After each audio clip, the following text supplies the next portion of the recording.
గత కొన్ని రోజులుగా రిజిస్టర్ సూర్యాపేటలో అవగాహన జరుగుతున్నాయి. తర్వాత కరప్షన్ భారీ ఎత్తున జరుగుతుందని ఓవరాల్ కంప్లైంట్లు వచ్చాయి. అది ఎంక్వైరీ చేస్తుండగానే రిటర్న్ కంప్లైంట్ కూడా వచ్చింది.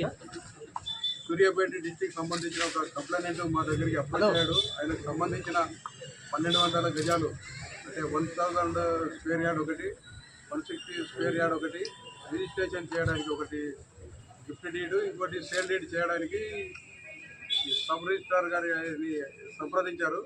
వారు ఏం చేశారంటే ఇమ్మీడియట్ వాళ్ళ ప్రైవేట్ ఏజెంట్ శ్రీనివాస్ అని ఆయన దగ్గరికి పంపించి ఆయన ద్వారా గజానికి 100 రూపాయలు చొప్పున ఓన్లీ ఇక్కడ రిజిస్ట్రార్ గారు మాటలు మాట్లాడరు. ఆల్రెడీ ఇతను 2 సార్లు ఏసీబీ డ్రాప్ అయ్యాడు.